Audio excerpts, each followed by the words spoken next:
Welcome to another video, everyone. Today we're continuing my series of quest guides for Lords of the Fallen, and this one is going to walk you through the full quest line for Damarose the Marked. This is a quest that's a little bit more forgiving and not as easy to mess up, and one thing that's very nice about it is it can be started later in the game, assuming you have not cleansed any beacons yet. That's really the only condition you need to meet, because if you cleanse a beacon at any point before finishing her quest, she'll become a secondary boss that you encounter later on at Bramis Castle. You'll get her cleaver from killing her as a boss here, but she won't drop anything else. However, if you avoid the beacons and complete her quest successfully, you'll get her full armor set, her weapon, and an Inferno Catalyst called Miranda's Touch. So your first step is to speak to her in Pilgrim's Perch, where you fight Sister Delith, the one with a tall, pointy headpiece. Even if you've already beaten this boss and several others, and are far into the game and haven't talked to Damarose yet, you can just go back to this area and she'll be waiting here. I'm unsure if you have to abstain from defeating the Sundered Monarch before doing this quest, so I wouldn't go quite that far. I mean, he is the second to last boss, so it should be pretty easy to hold off on killing him. But yeah, make sure you've listened to all of her dialogue, then she'll teleport right before the Mistress of Hounds Boss fight, after you take the elevator down here. I don't believe you need to speak to her here, as she's just kind of there to be a merchant and keep an eye on you, but I would exhaust her dialogue just to be safe. The next real step takes place in Fitzroy's Gorge. Once you arrive at this area for the first time, you'll see the path split to the left and to the right of the Calrath sign. The left path here leads to the optional Percival boss fight, and the right path leads towards Damarose. Once you've spoken to Damarose here, her next move will be to the Shrine of Adyr. If you reach the shrine without killing Percival, that's fine because the quest will still continue, but it just means you won't be getting any loot from him because he's going to disappear. Killing him will grant a random piece of his armor, a vestige seed, and the Ring of Brilliant Protection, which increases your resistance to smite. If you're new to this area and need help getting to the Shrine of Adyr, just follow along with the video now.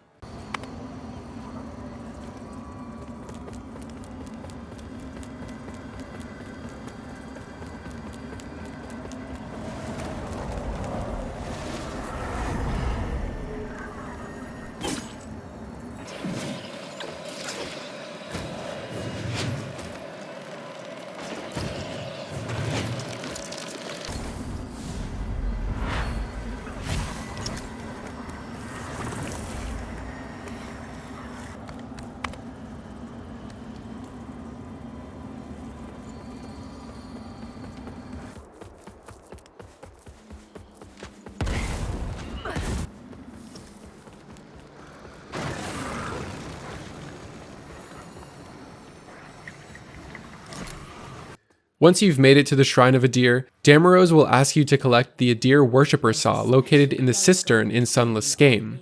Starting from the small rectangular arena where you fight the Skin Stealer boss, here's how to get to the item.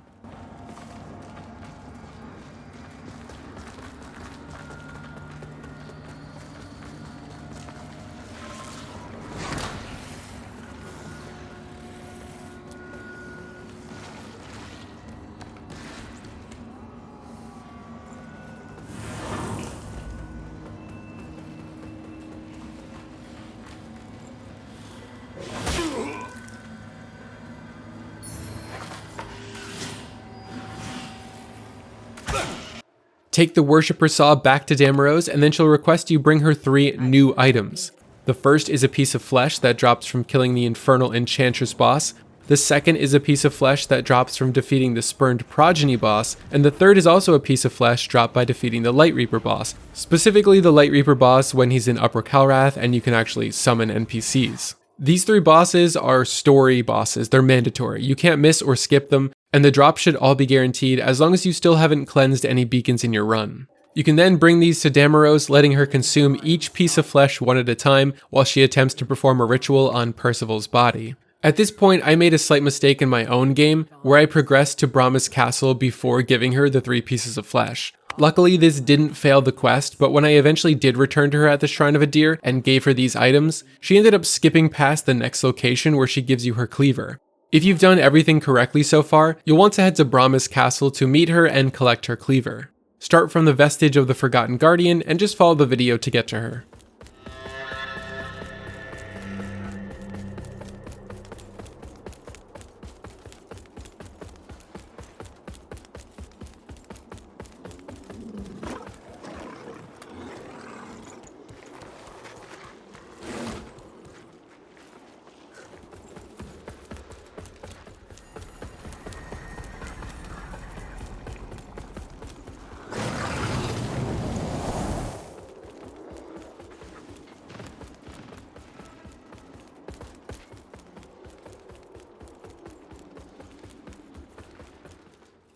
She'll be standing right in this room to the left. It's very hard to miss this since you have to run through this area to progress the story. She'll give you her weapon, and this is your last chance to purchase items from her before you complete the quest. Once you're done, make your way through the region and defeat the Sundered Monarch boss at the end. In this throne room, you can find Damarose's body infused with the effigy of Adyr, and her outfit and catalyst on the floor beside it. This is also where you'll unlock the achievement titled Part of the Divine, which says Damarose the Marked received her divine reward.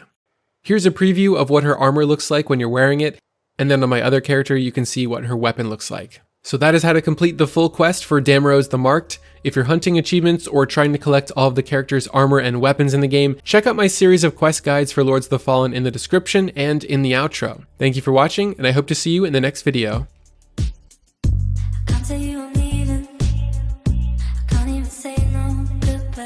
I'll be going, but you know, we'll never get to